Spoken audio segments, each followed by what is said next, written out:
Hey guys, Chris here from Kite Republic, here today to talk you through arguably the highest performing and most in-demand wing on the market, the Duotone D-Lab 2024. This thing's just hit the market the last week or so, and we see some of those things that Duotone's really pioneered in the past in this, and then we see some real new, great performance ideas and things that we'll see no doubt in other wings in the years to come.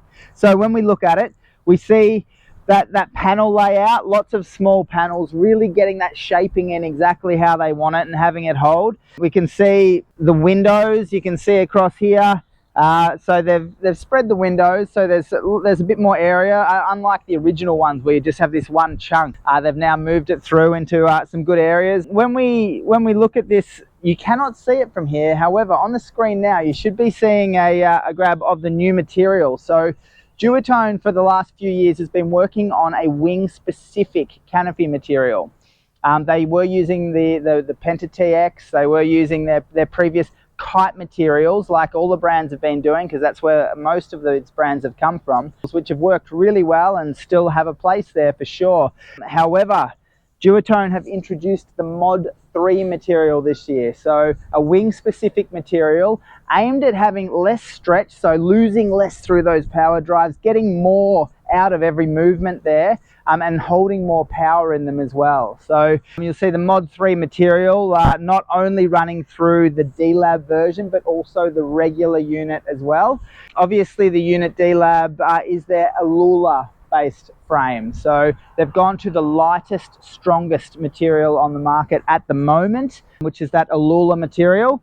And what does that give you? So if you're riding a regular unit versus say the Alula, the regular unit's still very nice and stiff, but you do lose a little bit, like all the wings out there on the market at the moment. You do lose a little bit through the canopy changing shape.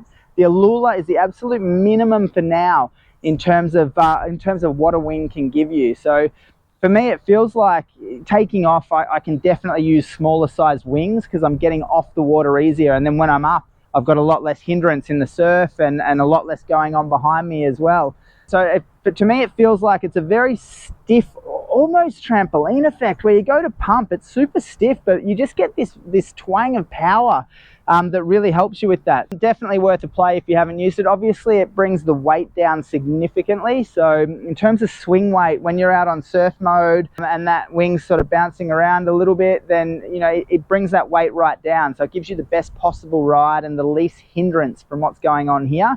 The unit's obviously really well renowned now for having a huge amount of power per size, for one, so you can ride a little bit smaller than you can on a lot of other wings. Obviously it maintains a reasonable wingspan as well, so plenty of glide, plenty of power. It's very stable behind you. It's not wanting to jump around. It's pioneered into that surf and free ride area. So you want a wing that, one, gives you heaps of power, two, when you're jumping, and the rest is, you've got something there. You're not just dropping out of the sky for sure. And then when you've got it behind you, you don't want something that's going to be jumping around all over the place. So it definitely helps with that. And the D-Lab, as opposed to the standard, gives you that next level again. Obviously you pay for that.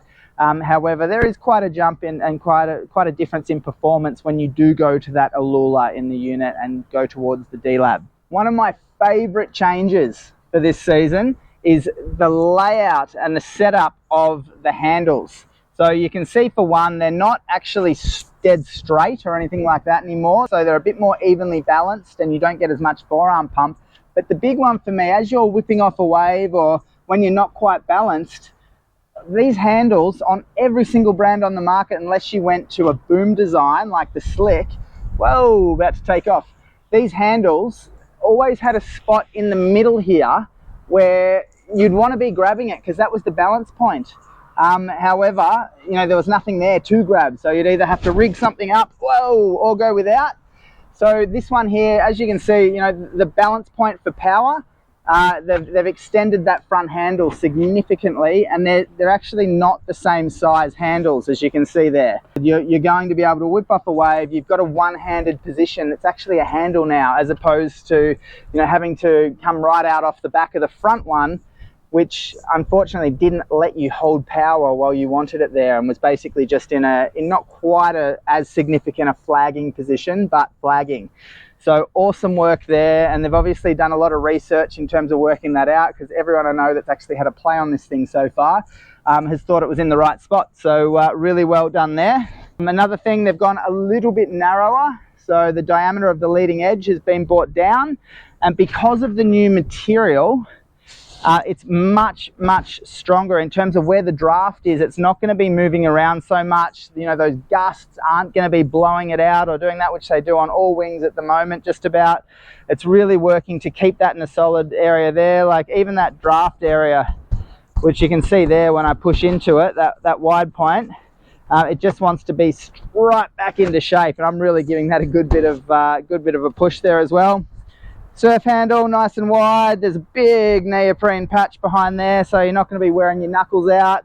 And as with all of the Duotone stuff, we've got the airport valve, and they've actually introduced a separate deflate valve as well, just for that middle strut. A few little tweaks to make everything a little bit smoother and your ride a bit better. And I think that the major one this year is going to be that Mod 3, just really stepping up, you know, what you can do and what wind range you can do it in as well. You're not going to have to be so worried about, you know, getting into that really strong gusty stuff and having something that bounces or jumps around too much. This is going to do it a lot better. It's going to be a little bit easier on the arms, having that little bit more performance in the lower diameter leading edge, but also a much more solid area there for the draft. So Duotone done a great job. If you're keen to try one out, hit us up, kiterepublic.com.au, or drop in at the shop, and I'll try not to fly away for the moment.